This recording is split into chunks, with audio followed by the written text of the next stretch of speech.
Brought to you by V-Guard, co-powered by Sensodyne and Vimal. పలుకులలో కేసరి.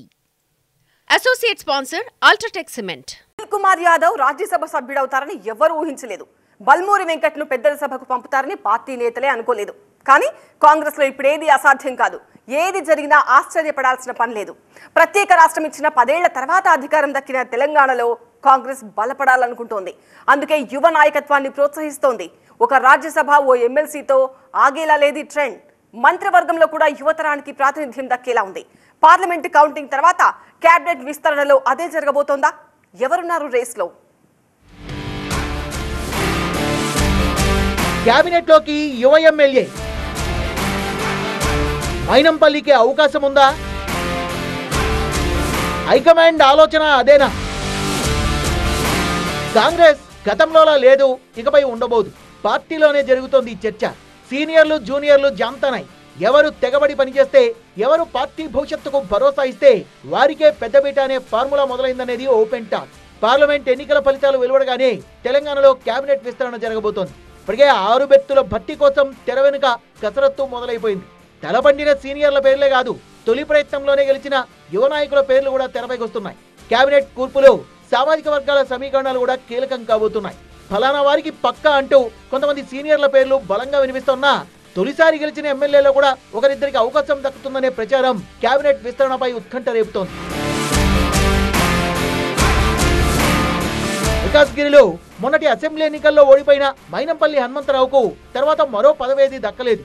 ఆయనే వద్దనుకున్నారని, అది కొడుకు కోసమే అని కాంగ్రెస్ శ్రేణుల్లో ఆసక్తికర చర్చ జరుగుతోంది. మల్కాజ్గిరిలో తండ్రి ఓటమి పాలైనా మెదక్లో మాత్రం ఆయన తనయుడు మైనంపల్లి రోహిత్ తొడగొట్టి గెలిచారు. టీఆర్ఎస్ కి గట్టి పట్టున్న మెదక్ పార్లమెంట్ నియోజకవర్గం పరిధిలో కాంగ్రెస్ నుంచి గెలిచిన ఏకైక ఎమ్మెల్యే ఆయనే.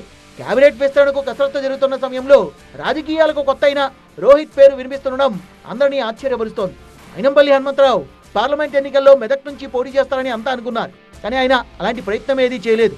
కుమారుడు రాజకీయంగా మరో మెట్టెదగాలన్న లక్ష్యంతోనే ఆయన టికెట్ రేసులో లేరంటున్నారు. ఆయన ఆలోచనకు తగ్గట్లే కాంగ్రెస్ అగ్రనాయకత్వం కూడా విద్యావంతుడైన మైనంపల్లి రోహిత్ పేరుని పరిశీలిస్తోందన్న ప్రచారం బలంగా ఉంది. కాంగ్రెస్ లో ఏదన్నా జరగచ్చు, ఎందుకంటే రాహుల్ నాయకత్వంలో పార్టీ ఆలోచన ధోరణి మారుతోంది. తెలంగాణలో రాజ్యసభ ఎమ్మెల్సీ స్థానాలకు అభ్యర్థుల ఎంపికని సీనియర్లు కూడా ఊహించలేకపోయారు.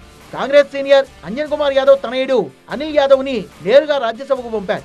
ఎన్ఎస్యుఐ అధ్యక్షుడిగా ఉన్న బల్మూరి వెంకట్ని పెద్దల సభకు పంపిస్తారని ఎవరూ ఊహించలేదు.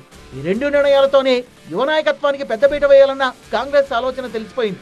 తెలంగాణలో 10 ఏళ్ల తర్వాత అధికారం దక్కడంతో ప్రభుత్వంలో కూడా యువ నాయకత్వాన్ని ప్రోత్సహించాలన్న ఆలోచనతో అగ్రనేతలు ఉన్నట్లు కనిపిస్తోంది. ఇందులో భాగంగానే మంత్రివర్గ విస్తరణలో అవకాశం ఇచ్చేందుకు మైనంపల్లి రోహిత్ పేరుని పరిశీలిస్తున్నారన్న ప్రచారం ఊపందుకుంది. మెదక్ కాంగ్రెస్ యువ ఎమ్మెల్యే మైనంపల్లి రోహిత్ తో కాంగ్రెస్ అగ్రనాయకత్వం మాట్లాడినట్లు పార్టీలో చర్చ జరుగుతోంది.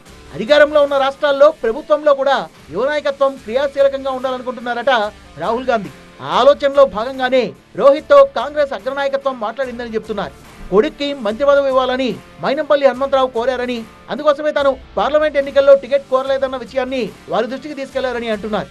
తండ్రి కొడుకులు ఇద్దరితో పార్టీ ముఖ్య నేతలు మాట్లాడారని, పై స్థాయిలో ఫైనల్ అయితే మెదక్ ఎమ్మెల్యే రోహిత్ కి కేబినెట్ లో చోటు దక్కే అవకాశాలున్నాయంటున్నారు. రాజ్యసభ శాసనమండలిలో యువ నాయకత్వాన్ని ప్రోత్సహించినట్లే 10 ఏళ్ల తర్వాత అధికారం దక్కిన తెలంగాణలో కూడా యువతకు చోటు కల్పించాలన్నదే పార్టీ ఆలోచనగా చెప్తున్నారు. తెలంగాణ కేబినెట్ లో మరో 6 ఖాళీలున్నాయి. ఇప్పటిదాకా గ్రేటర్ హైదరాబాద్ పరిధిలో ఒక్క మంత్రి కూడా లేరు. ఉమ్మడి మెదక్ జిల్లా నుంచి దామోదర్ రాజనరసింహ ఒకరే మంత్రివర్గంలో ఉన్నారు. దీంతో మైనంపల్లి హనుమంతరావు వ్యూహాత్మకంగా కొడుకును తెరపైకి తెచ్చారని భావిస్తున్నారు. సీఎం రేవంత్ రెడ్డిని ఒప్పించాకే అగ్రనేతల ముందు మైనంపల్లి తన మనసులోని మాట చెప్పారంటున్నారు. పార్టీ హైకమాండ్ కూడా తెలంగాణ కేబినెట్ లో దేశంలో పిన్న వయస్కుడైన ఎమ్మెల్యే రోహిత్ కి అవకాశం కల్పించే విషయాన్ని సీరియస్ గా పరిశీలిస్తోందని చర్చ జరుగుతోంది. పార్టీలో యువతకు ప్రాధాన్యం ఇస్తున్నామనే సంకేతాన్ని ప్రజల్లోకి తీసుకెళ్లే ఆలోచనతో ఉందట కాంగ్రెస్ అగ్రనాయకత్వం కూడా. అన్ని మంచి శకునములే అన్నట్లు అధిష్టానం ఓకే అంటే రోహిత్ రొట్టె విరిగి నేతిలో పడ్డట్లే. Brought to you by V-Guard, co-powered by Sensodyne and Vimal. పలుకులలో కేసరి. Associate sponsor UltraTech cement.